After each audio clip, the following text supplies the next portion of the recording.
बिस्मिल्लाहिर्रहमानिर्रहीम। अस्सलाम वालेकुम। वेलकम टू माय चैनल खाना और सजाना विद अतिका।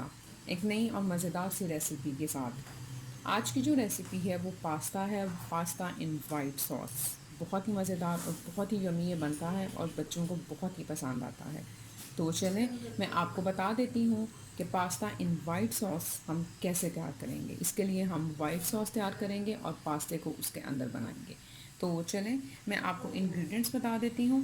जी, तो यहाँ पर हम सबसे पहले पास्ता लेंगे। मैं इसमें से 2 कप के करीब पास्ता जो है वो बॉईल करूँगी। उसके साथ ही साथ यहाँ पर मैंने तकरीबन 1 कप के करीब कटी हुई गाजरें ली हैं। 1 कप के करीब हम इसके अंदर कटी हुई शिमला मिर्च का इस्तेमाल करेंगे। उसके साथ ही साथ 1 टेबल स्पून के करीब हम इसके अंदर कटा हुआ लहसुन इस्तेमाल करेंगे। ये तकरीबन 3 से 4 टेबल स्पून के करीब मैं इसके अंदर मशरूम्स का इस्तेमाल कर रही हूँ। आप चाहें तो आप मशरूम को स्किप भी कर सकती हैं और इसकी जगह चिकन या कॉर्न का इस्तेमाल भी कर सकती हैं। ये आपकी चॉइस है कि आपको क्या पसंद है। उसके साथ ही साथ हाफ़ टेबल स्पून के करीब मैं इसके अंदर कुटी हुई लाल मिर्च इस्तेमाल करूँगी।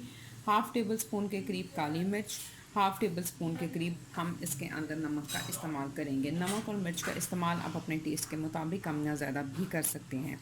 वेजिटेबल्स को सौते करने के लिए 2 से 3 टेबल स्पून के करीब हम ऑयल इस्तेमाल करेंगे।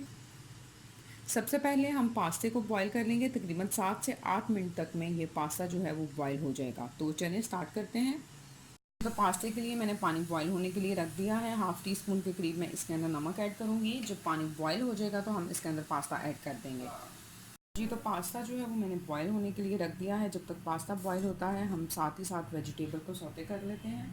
वेजिटेबल को सौते करने के लिए मैंने यहाँ पर 2 से 3 टेबल स्पून के करीब इसमें ऑयल डाला है और मैं इसके अंदर ये कटा हुआ लहसुन जो है ये डाल दूँगी। 1 मिनट तक हम इसको सौते करेंगे। जी, तो ये 1 मिनट तक मैंने लहसुन को सौते कर लिया है। अब हम इसके अंदर ये कटी हुई गाजरें ऐड करेंगे। इसके साथ ही साथ ये कटी हुई शिमला मिर्च भी इसमें चली जाएगी।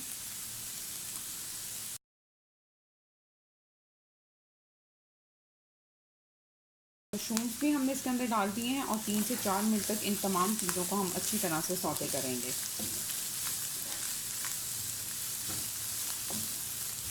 जी, तो दोस्तों ये 4 से 5 मिनट तक मैंने इन वेजिटेबल्स को सौते कर लिया है। अब मैं फ्लेम ऑफ कर दी है और मैं इन वेजिटेबल को निकाल दूँगी और इसी बर्तन के अंदर हम वाइट सॉस जो है वो तैयार करेंगे। जी, तो वेजिटेबल्स को हमने सौते कर लिया है। अब हम पास्ता के लिए वाइट सॉस तैयार करेंगे। वाइट सॉस तैयार करने के लिए मैंने यहाँ पर 2 कप के करीब मिल्क लिया है। 1 टेबल स्पून के करीब हम इसके अंदर बटर का इस्तेमाल करेंगे और 1 ही टेबल स्पून के करीब हम इसके अंदर मैदा इस्तेमाल करेंगे। ध्यान रहे कि जब आप पास्ते के लिए वाइट सॉस तैयार करते हैं तो आपके बटर और मैदे की क्वांटिटी बिल्कुल इक्वल होनी चाहिए। अगर आपने 1 टेबल स्पून बटर लिया है तो 1 टेबल स्पून ही आपने मैदा लेना है। तो चलें वाइट सॉस को तैयार करना स्टार्ट करते हैं। जी, तो यहाँ पर सबसे पहले हम बटर ऐड करेंगे। जब बटर मेल्ट हो जाएगा तो फिर हम इसके अंदर मैदा ऐड कर देंगे।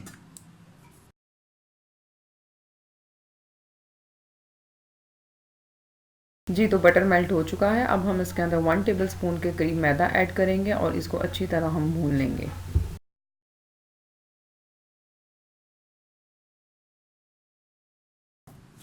दो से 3 मिनट तक आपने मक्खन और बटर को अच्छी तरह से भून लेना है।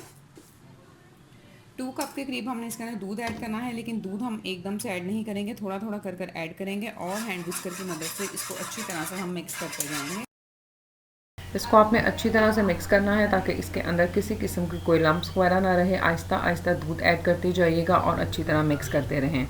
आपने वाइट सॉस को थिक कर लेना है, लेकिन ध्यान रहे कि आपकी ये सॉस बहुत ज़्यादा थिक भी ना रहे और बहुत पतली भी ना रहे। इसकी कंसिस्टेंसी इतनी हो कि आपका पास्ता इसके अंदर अच्छी तरह से कोट हो जाए। इसको पकाने के साथ ही साथ अब हम इसके अंदर कुटी हुई लाल मिर्च और काली मिर्च भी ऐड कर देंगे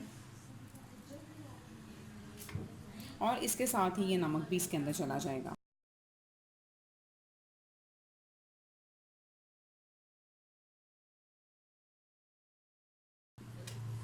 नमक और मिर्च आप अपने टेस्ट के अकॉर्डिंग कम या ज़्यादा भी कर सकते हैं। इसको हम थोड़ी देर और पकाएंगे।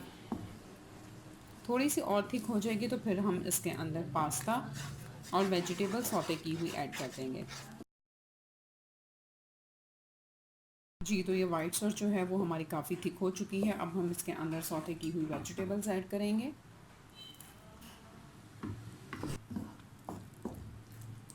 इनको हम इसमें अच्छी तरह से मिक्स कर देंगे और ये बॉईल किया हुआ पास्ता भी इसके अंदर चला जाएगा।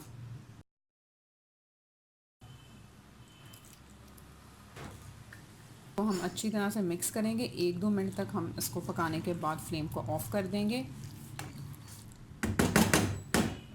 जी, तो ये 1 से 2 मिनट तक मैंने इसको पका लिया है। फ्लेम मैंने ऑफ़ कर दी है। अब हम इसको डिश आउट करेंगे। जी, तो मज़ेदार सा पास्ता इन वाइट सॉस जो है वो रेडी हो चुका है। इसको अब हम डिश आउट करेंगे। आप इसको ज़रूर ट्राई कीजिएगा, बहुत ही मज़ेदार ये बनता है। वाइट सॉस बहुत ही मज़े की बनी है। साथ ही साथ अगर आप मेरे चैनल पर नए हैं तो kindly subscribe to my channel, bell button दबाना बिल्कुल मत भूलिएगा ताकि मेरी आने वाली और मज़ेदार सी रेसिपी सबसे पहले आप तक पहुँचे। रेसिपी अच्छी लगेगी तो इसको लाइक शेयर और कमेंट ज़रूर कीजिएगा। रेसिपी अच्छी लगेगी तो इसको लाइक शेयर और कमेंट ज़रूर कीजिएगा। अपना बहुत सारा ख्याल रखिएगा। फिर मिलूंगी इंशाल्लाह एक नई और मज़ेदार सी रेसिपी के साथ। Thank you very much and Allah हाफिज़।